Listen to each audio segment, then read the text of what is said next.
You ready? Yeah. Feeling good? Mm-hmm. This is going to go better, right? No, probably not. Why not? We'll see. I need you in a better headspace right now. I'm in a great headspace. You said sarcastically.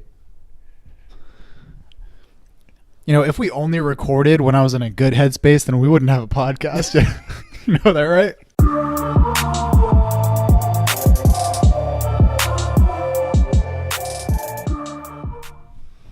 In 3, 2. I don't know how to count. We in. Hey, everybody. Welcome to the Chris and Kyle Show. My chapstick tastes like coconut. My chapstick that I let you take? That I didn't want? Because it tastes like coconut. He's Chris, I'm Kyle, and he has chapstick that tastes like coconut. I like it. Good, I'm glad. I'm glad I could give you something you liked. I was never really big into coconut. Okay. Okay. This episode has nothing to do with coconuts. This episode has everything to do with Spider-Man 3 actually being a good movie. This is spoilers of Spider-Man 3. You ready? Mm-hmm. Let's dive into some of this. Spider-Man 3 came out in 2007. It is the third film of 3 of the original Spider-Man trilogy. Directed by Sam Raimi, also written by Sam Raimi. You may know Sam Raimi from directing the Evil Dead films 1 and 2, Spider-Man 1 through 3. He wrote Army of Darkness and Darkman. Darkman, the Alec Baldwin movie? Sure, maybe. Yeah? Maybe. His brother also co-wrote this with him. Also wrote Army of Darkness and Darkman. He wrote Drag Me to Hell. And they had a third writer named Alvin Sargent, who, weirdly, so he wrote Ordinary People, Paper Moon. He wrote Spider-Man 2. He also wrote The Amazing Spider-Man, which I think is strange, that he was on both two separate reboots of the franchise. It's kind of weird. And I also find interesting that 3 different writers wrote all 3 Spider-Man films of the original trilogy. Sam Raimi only wrote this one. The first 2 he only directed. It's kind of interesting. Synopsis for you. A strange black entity from another world bonds with Peter Parker and causes inner turmoil as he contends with new villains, temptations, and revenge. In jazz. And Peter Parker and causes inner turmoil as he contends with jazz. Yeah, it says it right there. I skipped it. My bad. Yes. Actors: the wonderful Tobey Maguire as Peter Parker in Spider-Man. If you don't know if you don't know Tobey Maguire as Spider-Man, you might know him from the movie Brothers, which we both really like. The Great Gatsby. Wonder Boys, Pleasantville. He's been in lots of stuff. Wonder Boys? Yeah. When he was younger. What is Wonder Boys? I don't know, but the picture makes me uncomfortable and not want to. Like the dude on the poster of the film is like, okay. And I'm like, that movie's called Wonder Boys, and he's making that face. I don't know about that. We've got Kirsten Dunst as Mary Jane Watson. Mm-hmm. You may know her from Melancholia, Interview with the Vampire, the TV version of Fargo, Eternal Sunshine of the Spotless Mind, and countless other roles. She has a ton of credits to her name. That boy James Franco as Harry Osborn / the new Green Goblin. One-time Oscar nominee, James Franco, for 127 Hours. He was also in The Disaster Artist, Pineapple Express, Freaks and Geeks, and a bazillion other movies. Everybody knows who James Franco is. Thomas Hayden Church as Flint Marko, a.k.a. Sandman. Did you know Thomas Hayden Church was nominated for an Oscar? Sideways. Yes, Sideways. He was also in Tombstone. He was also in Easy A. And again, lots of other credits. Topher Grace. As Eddie Brock, a.k.a. Venom. Most known for That 70s Show. Mm-hmm. He was also in something called In Good Company. He was in the film American Ultra. He was in Interstellar. He was in American Ultra? Hell yeah, dude. He's like the villain in American Ultra. I've never seen it. I know you haven't seen it. Interstellar, he was in. Don't forget. Bryce Dallas Howard as Gwen Stacy. Know her probably from Jurassic World. Be the one Wait, thing hold on. she's... Topher Grace was in Interstellar? Yeah. What part? Wasn't he one of the scientists, maybe? I don't remember. He had like a small role. Fuck was Topher Grace in Interstellar? I remember Timothée Chalamet. Timothée Chalamet? Yeah. Timothée Chalamet? Timothée Chalamet? Yeah, I don't remember. I haven't seen Interstellar, and it's been too long since I've seen it. I don't remember what Topher Grace did. Anyways, keep going. Bryce Dallas Howard is Gwen Stacy. Probably know her from Jurassic World or from being Ron Howard's daughter. Be weird if that's how you knew her, though. Like, if you saw her and you were just like, that's Ron Howard's daughter, without having any other knowledge of her, that'd be creepy. Yeah. Yeah, that'd be weird. She was in The Help. She was in Gold. She was in 50-50. She was in the Twilight films. Yeah. What the fuck? Dude, I'm You still thinking about Topher Grace? I'm still throwing about Topher Grace, but also Bryce Dallas Howard was in Twilight? Yeah, her name was Victoria. You would know who Victoria is more than I would. You've read the books. I can't visualize it. Okay. Well, don't forget that, like, also Anna Kendrick's in those movies. But I remember Anna Kendrick. Okay. Couple more I threw on here. Rosemary Harris as Aunt May. Did you know that she was nominated for an Oscar? For what? She was nominated for a film called Tom and Viv. She was nominated for Best Supporting Actress. Do you know who else was in that movie? Should I just guess? As Tom? Wilmer Valderrama. Willem Dafoe. I thought you were gonna get it right for a second. Yeah, the Spider-Man connection goes all the way back to Tom and Viv, when Rosemary Harris was nominated for an Oscar and co-starred along with Norman Osborn, actor. Okay. Willem Dafoe. Yeah, pretty cool. She was also in Before the Devil Knows You're Dead, and she has like a bazillion credits to her name, and had to include him, J.K. Simmons, the greatest J. Jonah Jameson that will ever live. Mm-hmm. One-time Oscar winner for Whiplash, was also in Juno. I wanted to throw in The Legend of Korra because this dude has a very good voice acting career on top of his regular acting career. Right. He was in the TV show Oz way back in the day. That's kind of how he, first got kind of big. And I think it would be remiss if we didn't also say that Elizabeth Banks is in this movie, just randomly. Yeah. As Betty Brant. So, let's talk about Spider-Man 3. Okay, so collectively, how many minutes of this movie are bad? Maybe should 20. be taken out, Maybe or rewritten, redone. Maybe 20. I would say max 20. Yeah. I would say like 10 to 15. Yeah. There's maybe 10 to 15 minutes of this movie that is not just bad, but it's like horrible. Comically bad. Horrible. It's horrible. And like not just like terribly done, but just like so bizarre. Yep. And weird that it brings down the entire movie. You don't really understand the motivation of it. You don't really understand the execution of it. Just like everything about it is bad. And we're now 11 years separated from its release. And the one thing that you remember from Spider-Man 3 is those 10 to 15 minutes. The stupid Peter thinking that he's... Emo Peter. Yeah, emo Peter thinking that he's cool and going to jazz clubs and the fucking dancing and the pointing at the women. Now dig this. Now dig this. What is it? Now dig on this. Yeah, yeah. Oh my god. The That- rest of this movie's so Yeah, good. so that being said, the cultural zeitgeist of this film is that it's horrible. Mm-hmm. The way people remember Spider-Man 3 is that it's really bad. Mm-hmm. It's like it's one of the jokes of pop culture movies. Mm-hmm. Spider-Man 3 is bad. We were literally watching through this movie, and like scene after scene, I would say there has not been a bad scene in this movie yet. Right. There has not been a bad scene, and until you get to The first time Topher Grace graces your screen, he goes like this and then looks in the mirror. Oh, you're talking about Tobey Maguire with his hair? Oh yeah, yeah. Oh, I would say that like when Topher Grace shows up, is kind of the first time it's bad. He's just not. You know what though? The first scene with him isn't horrible when he shows up with the camera and he's like, oh, and I'm dating your daughter, by the way. He's just a one-note character. He's just I mean, he gets worse as the movie goes on. It's like they don't. There was no depth to the character of Eddie Brock. Yeah. He was there as almost as a joke.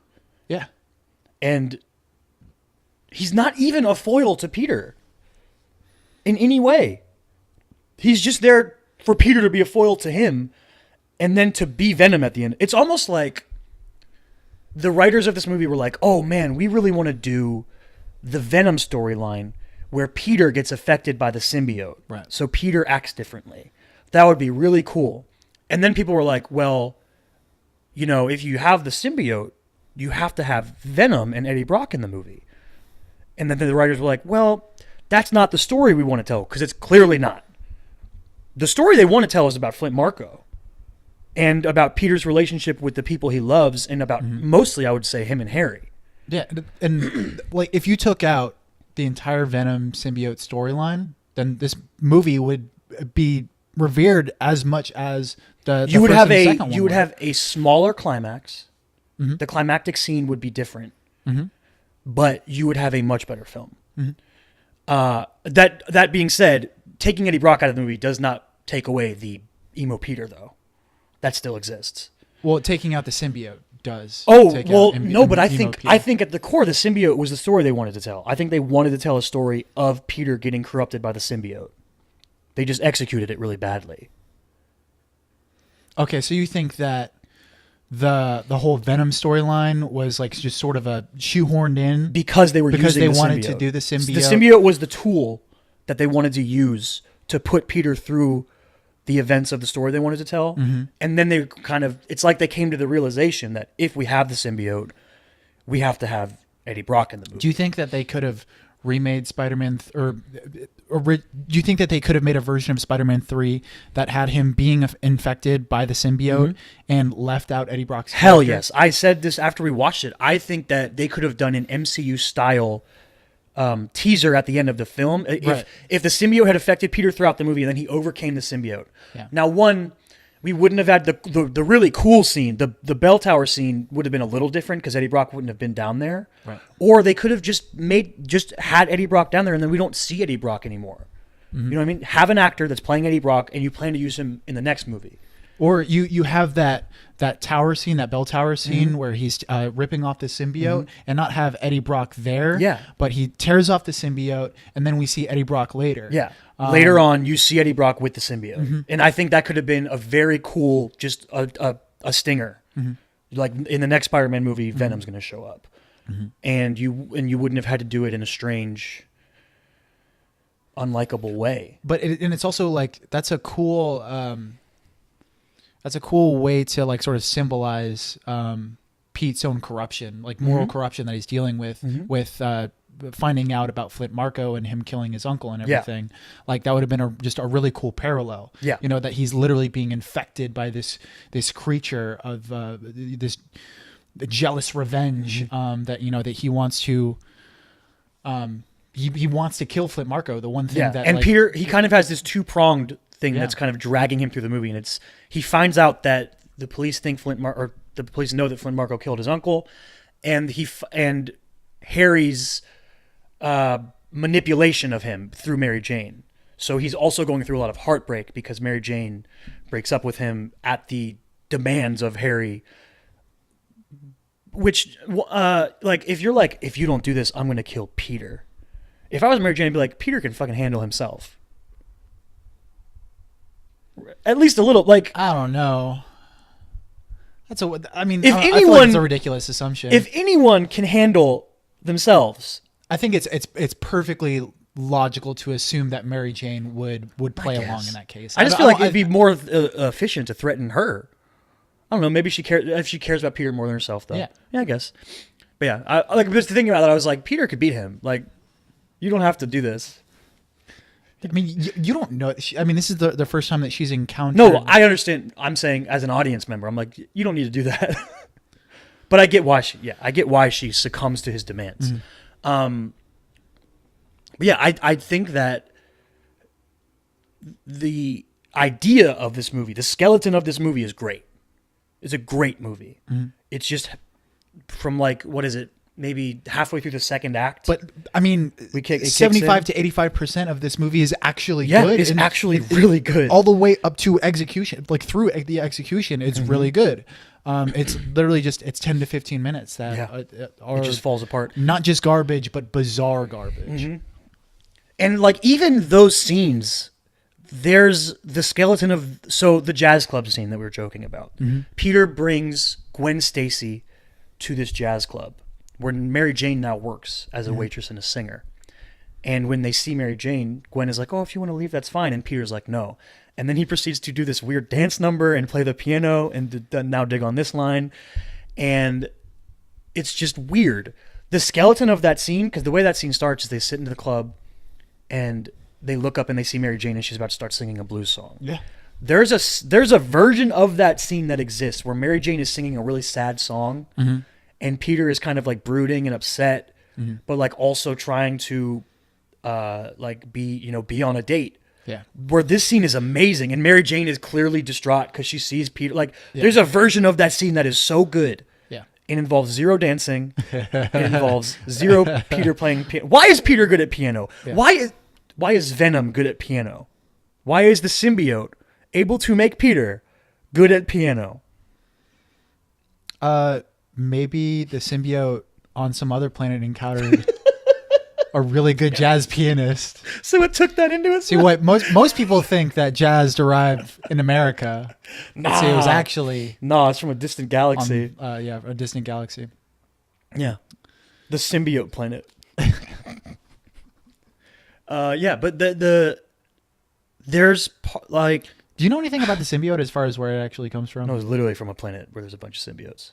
It's just a symbiote planet? Yeah, there's a much maligned Spider-Man storyline where... Maligned? Yeah, What people does hate that it. mean? People hate it. Oh, okay. Like the opposite of beloved. Okay. We're like a comet full of symbiotes is coming to Earth. It's weird. It's not good.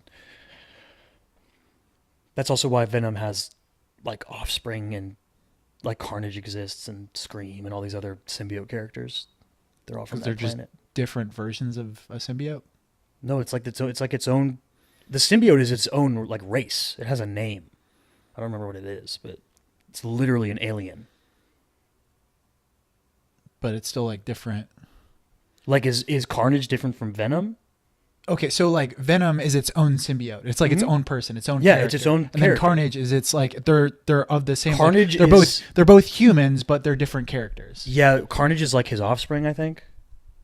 Okay. I think is what it is. But it's like a starfish.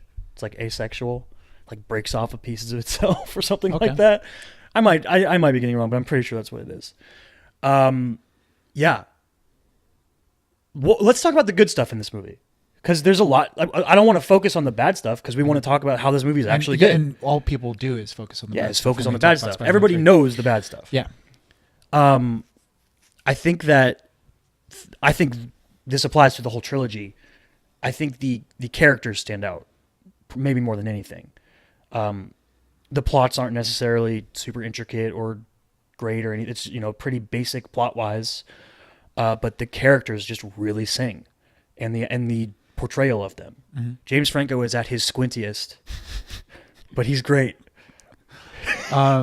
Yeah, I would say all of the Flint Marko stuff and all of the Harry Osborn stuff. Mm-hmm. I mean, so when I first saw this movie, I thought that Mary Jane was being illogical a lot. I was just like, there was a lot of times when where you were like, younger. Why? Yeah, when I was younger, I was just like, why is she acting this way? That's stupid.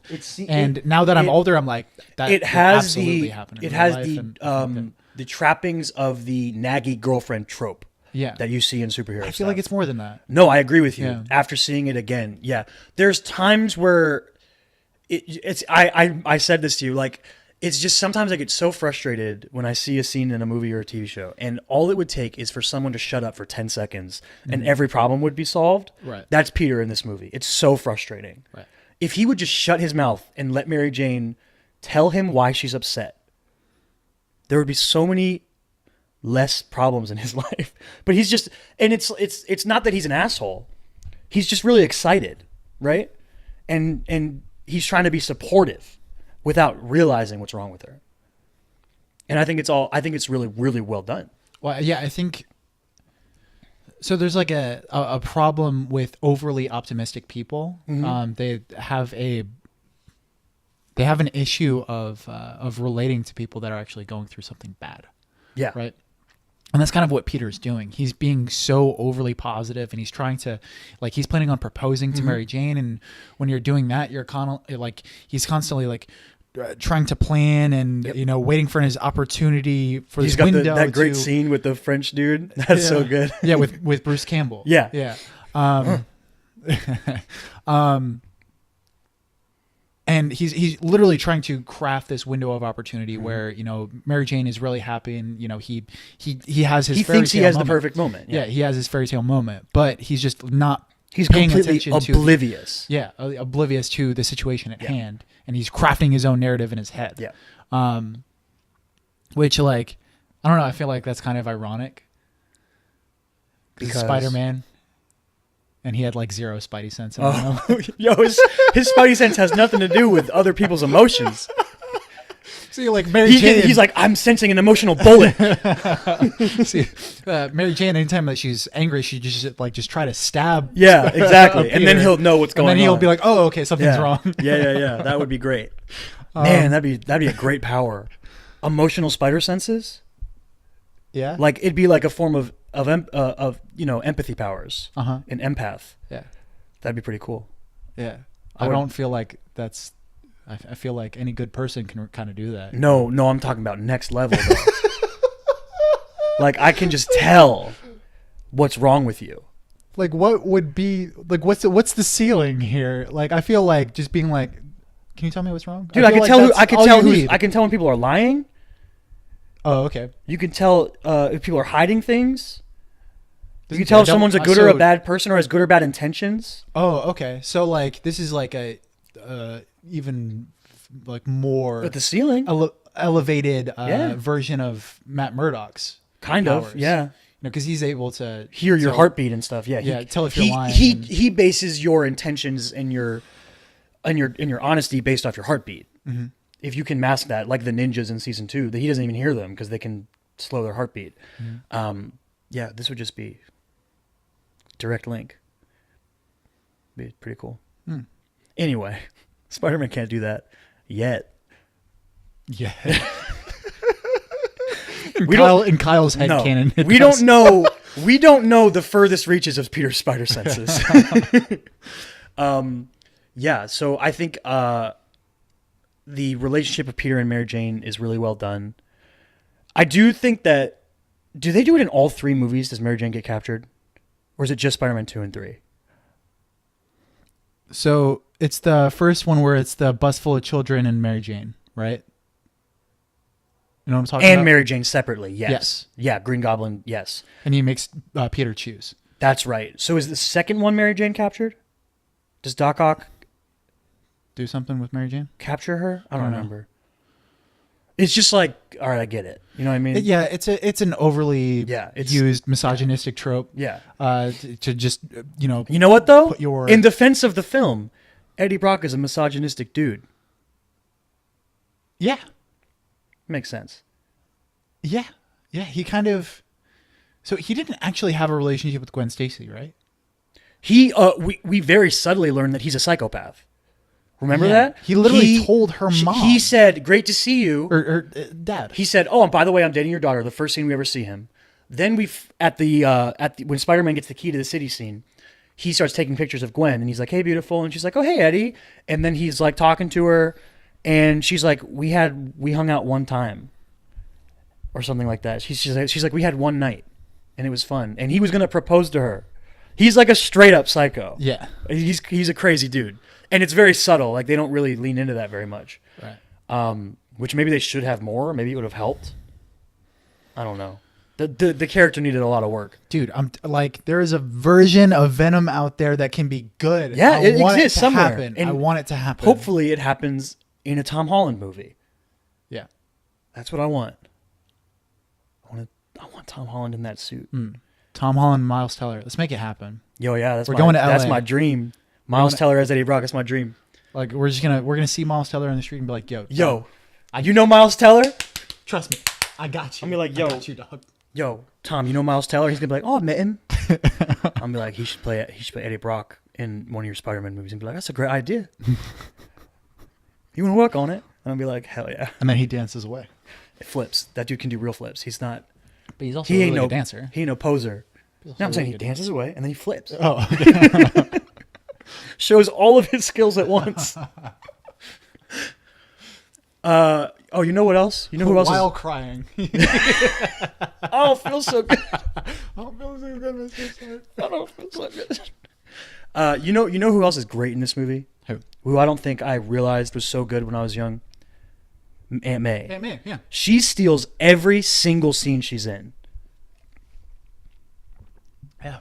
Rosemary Harris kills it in this movie. And I can only assume kills it in every movie. I'd have to rewatch That is but such a sweet old lady name. yeah. Rosemary? Yeah, it is. Oh my goodness. Yeah.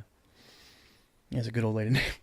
Which is like, do you change your name to Rosemary when you get old? Do you wait? I don't know. It's like, you don't want to be Gertrude. You want to be Rosemary. Yeah, Rosemary's a good one. Yeah, but like every scene she's in, so good. So good. Trying to think of other things I want to praise. I said About James Spider-Man Franco, and I'll say James Franco again. James Franco's really good. And he has to do like a lot of different versions of Harry in this movie. Sure. He has to do angry version of Harry who hates Peter for killing his dad. Mm-hmm. He has to do oblivious version of Harry who's lost his memory. Mm-hmm. And he's like overly like... The ignorant but blissful. He has to do, oil painting James Franco. We saw that scene and you were like, that's something that James Franco does in real life. He just sits in his mansion oil painting. Yeah, probably. They were like, all right, Harry, we're just going to have you like sit on a couch for this scene. And he was like, all right. And then like they looked away for 5 minutes. He came back and he had a full oil painting done. Dude. This is a bowl of fruit. Yo, there is an oil painting of his dad in that room of Norman Osborn. And anyone who has an oil painting of themselves, is evil. Yeah. If it's an oil painting of you and no one else in the picture, Yeah. you're probably an evil, crazy person. Yeah. You're a supervillain. We're definitely going to get an oil painting. No, if it's both both of of us, it's not evil. Huh? What if it was like both of us In individually? separate oil paintings? I don't know. Is that just weird? If we both have them? We should, well, I think that we should reenact the Sistine Chapel, right? And I'll be... I've been there. Underwhelming. Underwhelming? Really? Underwhelming. Dude, I watched there was like an interactive thing online where you can like walk through the Sistine Chapel. Okay. And there was like music playing. Yo, and it stuff. takes a long time to walk through that place. I cried. Yeah? I cried. From the interactive version. Did they just have some dope music? Huh? I was just Like like that I was music just must looking have up been and I was just super. like, this is so this is so beautiful. honestly, that might be a better way to experience the Sistine Chapel. Why? Because there's a bazillion people there. It takes forever to go through it. Mm-hmm. And it's tiny.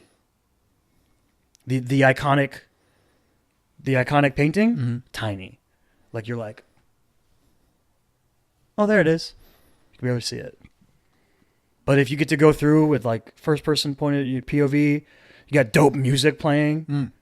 You don't have to deal with all the other people around you, the chatter of it, and it's hard to get around and stuff. Right.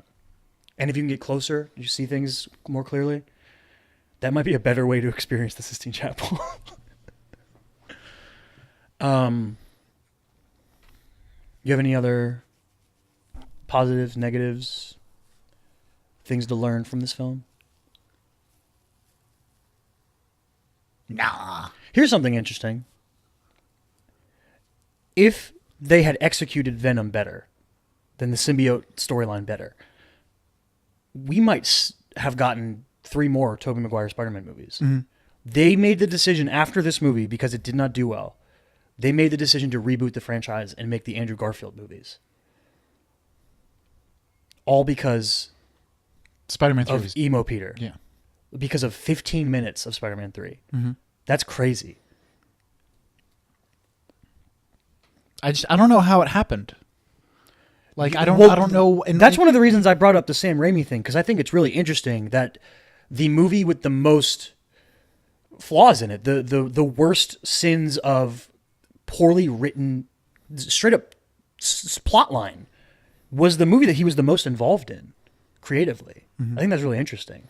He's probably just that much of a weirdo that Yeah. he was like, "This will be funny." Maybe. I want to know what was going through Tobey Maguire's head during all of that. I mean, that's what I'm just imagining. Like, Yeah, like you said it right after. Like, just did no one at any point say this is stupid? you have hundreds of people, Yeah. you know, like, and the dozens of days that they went through shooting, and you know that being in that jazz bar and seeing fucking Peter Parker, like, Yep. and then at the piano and shit. Like I don't know. And walking down the street, just the hair thing by itself is silly. We straight up noticed this when he is first corrupted. He's wearing eyeliner, and you go, wait, he's wearing eyeliner. Then he has he makes MJ upset. He has the realization that he upset MJ, and he looks down and he looks back up at the mirror, and his eyeliner is gone.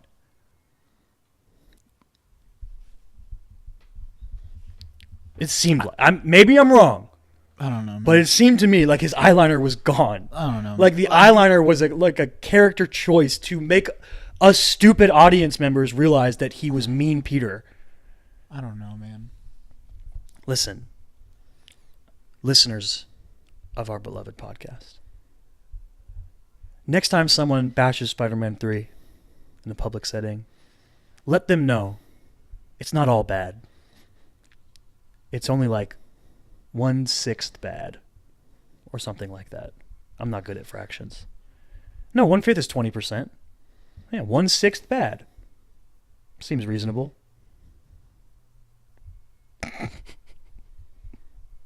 You got anything else? Nope. All right, cool. He's Chris. If you want to find Chris, hit him up at chrismichaelstott.com. Check out his scripts, or on Instagram at chrismichaelstott. Find me at devinwell25 on Twitter and Instagram. Find the show, tcaks pod on Twitter, The Chris and Kyle Show on Facebook, on Instagram, on YouTube, on all podcasting platforms. Like, rate, subscribe, share. Check out our poll for the month of December. You lovely viewers will get to pick our spoiler episode for the last week of December, right after Christmas. Your options are from two franchises that have inconsistent histories. The DC Cinematic Universe. Okay. And Transformers. Transformers, for those that are... Transformers. Aquaman and Bumblebee are your choices this month. Which one will we have to go see at the movie theater and make an episode on? Honestly, I'm super excited for both options. Mm-hmm. I really want to see both these movies. I'm very interested to see if they're if they're good or not. Like, they both could be. If Aquaman ended up being really bad, I wouldn't be surprised. If Aquaman ended up being really good, I wouldn't be surprised. Same thing for Bumblebee. Mm-hmm. Yeah. So check out the poll. You can vote on Facebook or on Twitter. Not on YouTube. We couldn't figure that out. I think that's it. Yep. Yeah, we out. We out. Stay weird. Stay weird.